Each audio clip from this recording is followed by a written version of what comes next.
talaga panoorin yung Mortal Kombat 2? No spoilers dito pero napanood ko na siya at may mga kailangan akong sabihin. Pero bago yun, shoutout muna sa Warner Brothers Philippines at sa Versus for inviting me sa advanced screening. Sobrang solid. Naalala ko nung napanood yung unang Mortal Kombat at sa totoo lang, medyo sakto lang siya sa akin. Kaya going into part 2, hindi ganun kataas yung expectations ko. At para lang clear, hindi ako Mortal Kombat fan. Nakakanood ako ng ilang clips pero hindi ko siya nilalaro. Sa totoo lang, mas more of a Street Fighter fan ako. That being said, mukhang mahihirapan ng Street Fighter talunin ng Mortal Kombat 2 dahil sobrang saya panoorin nito sa sinihan, pre. Simple lang yung plot, exactly kung ano yung i-expect mo sa mga fighting game adaptations.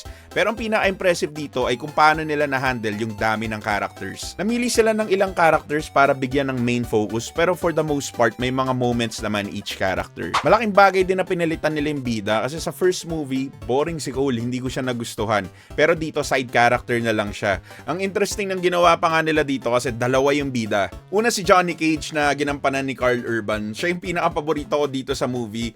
Noong una nga iniisip ko parang, di ba parang ang tanda na ni Karl Urban para dito sa role na to. Pero nagkamali ako. Solid yung performance niya. Kahit seryoso man o mapa-comedy, lahat on point yung ginawa niya. Yung isang bida naman si Kitana na played by Adeline Rudolph. Magaling din pero hindi ako magsisinungaling. Napapangiti ako pag nasa screen siya. Sabi nga ng kaibigan ko na si Migo, Si Kitana kamukha niya si Kazuha ng Le Seraphim dito, solid.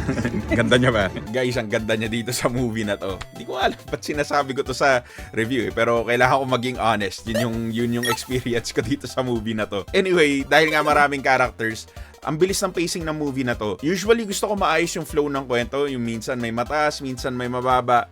Pero dito kasi dire-diretso siya ang daming nangyayari. Pero surprisingly, gumana siya sa akin. Tama rin sinabi ng kaibigan ko si Gia nung pinag-uusapan namin na yung feeling na itong movie na to ay parang main campaign ng fighting game. But in a good way. At syempre, hindi to Mortal Kombat movie kung walang mga laban. Yun nga yung pinunta mo dito sa scene. Ang gaganda ng fight choreography dito sa movie na to. At kada laban, iba-iba yung feeling kasi iba't iba yung stage, iba't iba yung powers, tsaka fighting style ng mga characters dito. At syempre, hindi to Mortal Kombat kung wala yung mga fatality.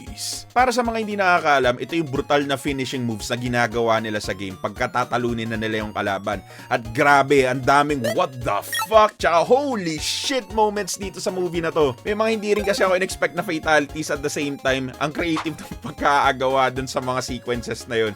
Pero tama nga lang na R16 tong movie na to kasi hindi talaga pambata to. Nakakatuwa rin yung mga Easter eggs tsaka mga references na nilagay nila dito galing dun sa mga video games. Hindi ko man lahat gets kasi hindi nga ako MK fan, pero may mga nahuhuli pa rin ako tulad ng pagbabago ng aspect ratio kapag nagta-transition from usapan papuntang laban. Nakakatuwa siya makita lalo sa IMAX kasi galing sa napakalaking screen bigla siyang lumiliit. May sumigaw pa nga rin dito nung nung finish him. Tapos may mga moments din dito na parang katulad dun sa games na bago mo gawin yung fatalities, nahihilo yung kalaban tapos kung hindi mo siya gagawin, bigla na lang tutumba. So nangyari yun dito, nakakatuwa. At may mga ilan pa ako nakita na hindi ko na rin sasabihin sa inyo. Mas maganda kung mapanood nyo na lang. Ngayon, alam ko pinuri ko kanina yung pacing ng movie na to. Pero habang iniisip ko, yun din yung pinaka-problema ng movie. May ilang characters na mapaisip ka kung bakit sila nandun. Pero kung iisipin mo rin, parang yun lang din yung paraan para mapatakbo nila yung kwento ng maayos given kung gaano karami yung cast nga. That being said, sobrang saya ko na pinanood ko yung Mortal Kombat 2. I mean, siguro nakadagdag yung feeling na nando ka sinihan tapos kasama mo yung mga tao doon na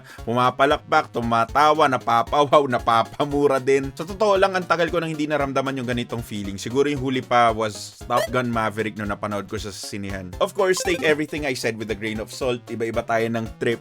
Pero feeling ko may enjoy to ng karamihan. Mapa-Mortal Kombat fan ka man o gusto mo lang talaga ng solid na experience sa sinihan, hindi ka magsisisi pag pinanood mo to at sulit talaga yung pera mo. Grabe, di ako makapaniwalang sasabihin ko to as a Street Fighter fan. Pero kailangan ko bigyan to movie na to ng 8 out of 10. It's a very enjoyable movie. Pero yun na nga mga pre, sana nakatulong ako sa pagdedesisyon nyo. Balak nyo bang panoorin to? At saka kung napanood nyo na yung movie, gusto kong i-comment nyo yung rating nyo para malaman ko lang. Gusto ko lang makita kung ano yung tingin nyo sa movie. Pero yun na nga mga pre, kita tayo sa susunod!